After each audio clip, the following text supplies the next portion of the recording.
بسم اللہ الرحمن الرحیم۔ فصل بنا کے افعال تعجب دو صیغہ از ہر مصدر ثلاثی مجرد باشد۔ جان لیجئے کہ افعال تعجب کے دو صیغے ہر ثلاثی مجرد کے مصدر سے ہوتے ہیں۔ افعال عاملہ کی بحث چل رہی تھی اور افعال عاملہ میں سے ہم نے متعدد افعال عاملہ کو پڑھ لیا۔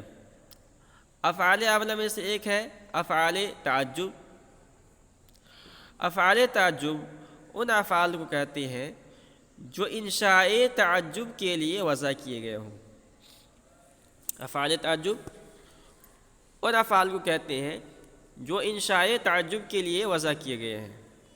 ٹھیک ہے، یعنی تعجب یہ انسان کی صفات میں سے ایک صفات ہے، انسان کو تعجب لاحق ہوتا ہے۔ جیسے انسان ڈرتا ہے اسی طرح کچھ باتیں ہوتی ہیں جس سے انسان کو تعجب ہوتا ہے۔ تو اس تعجب کو ہم اپنے الفاظ میں کیسے تعبیر کریں گے، اپنے ما فی الضمیر تعجب کو اپنے ما فی الضمیر کیسے ادا کریں گے تعجب والی صفت کی، اس کے لیے واضح نہیں کچھ الفاظ وضع کیے گئے، ان کو افعال تعجب کہا جاتا ہے۔ اور یہ ثلاثی مجرد کے ہر اس مصدر سے آتے ہیں جس میں رنگ اور عیب کے معنی نہ ہو۔ یہ افعال فاعل کو رفع اور مفعول بھی کو نصب دیتے ہیں۔ تو اسی کو بیان کیا مصنف نے، بنا کے افعال تعجب دو صیغہ از ہر مصدر ثلاثی مجرد باشد۔ جان لیجئے کہ افعال تعجب کے دو صیغے ہر ثلاثی مجرد کے مصدر سے ہوتے ہیں۔ اب کیا کیا صیغہ ہیں اس کو بیان کر رہے ہیں۔ فعل تعجب کے لیے دو وزن ہیں، ایک ہے ما افعلہ، جیسے ما احسن زیدن۔ اب اس مثال کے اندر آپ دیکھیں کہ اس مثال کے اندر ما یہ ایو کے معنی میں، ایو شیء کے معنی میں، ٹھیک ہے۔ تو ما یہ ہے ایو شیء کے معنی میں، ایو مضاف شیء مضاف الیہ، مضاف مضاف الیہ مل کر مبتدا بن جائے گا، اور احسن یہ فعل ہے، ہوا ضمیر اس کے اندر پوشیدہ مرفوع متصل ہے، پوشیدہ ہے، یہ محلاً فاعل اور زیدن منصوب لفظاً مفعول بھی، ٹھیک ہے۔ مفعول بھی اپنے فاعل اور مفعول بھی سے مل کر، فعل اپنے فاعل اور مفعول سے مل کر خبر مبتدا کی، مبتدا اپنے خبر سے مل کر جملہ اسمیہ انشائیہ تعجبیہ ہوا۔ تو اس مثال کے اندر ما احسن زیدن، اس کا ترجمہ ہم کیسے کریں گے؟ یعنی تعجب کے لیے نا، یہ احسن افعلہ کا وزن جو ہے تعجب کے لیے ترجمہ کیسے کریں؟ کس چیز نے زید کو حسن والا کر دیا؟ یا اگر محرم ترجمہ کریں گے ترجمہ ہوگا زید کیا ہی حسین ہے، ما احسن زیدن، زید کیا ہی حسین ہے۔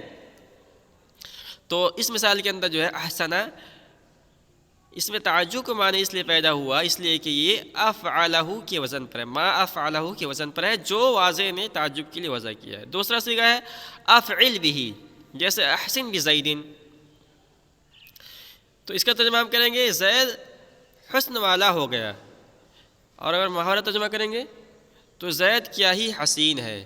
تو افعل بھی یا اس کے وزن پر احسن بزیدن، تو احسن بزیدن کا ترجمہ زید کیا ہی حسین ہے اس وجہ سے ہو رہا ہے کہ یہ افعل بھی کے وزن پر ہے، جس کو واضح نے تعجب کے لیے وضع کیا ہے، ٹھیک ہے۔ اول ما افعلہ، پہلا ما افعلہ، چو ما احسن زیدن، جیسے کہ ما احسن زیدن، تو لفظی ترجمہ ہوگا کیا ہی اچھا ہے زید۔ چہ نیکو اس زید، کیا ہی اچھا ہے زید۔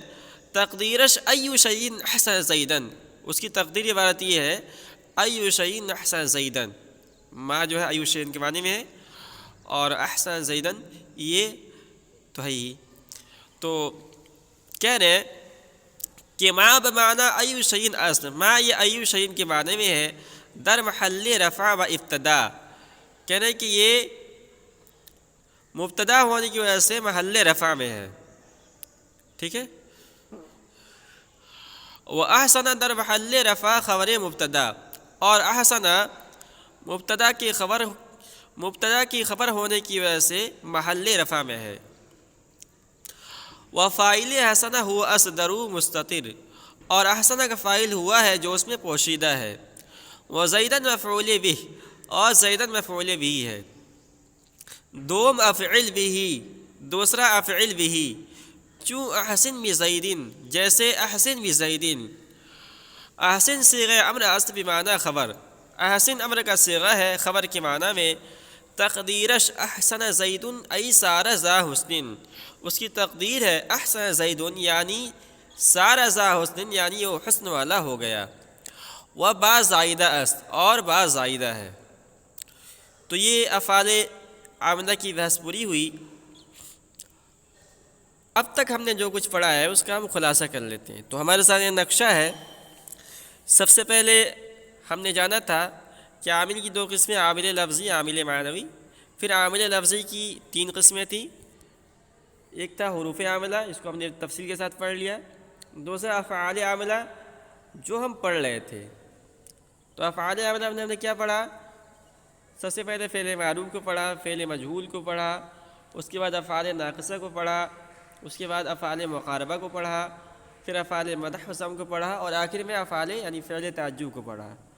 تو یہ عامل لفظی کی اقسام میں سے دو قسموں کو ہم نے پڑھ لیا۔ اب رہ گیا صرف اسماء عاملہ، اور اسماء عاملہ پر ہی مصنف کی کتاب مکمل ہو جائے گی۔ انشاءاللہ ہم اگلے سبق کے اندر اسماء عاملہ کو پڑھیں گے۔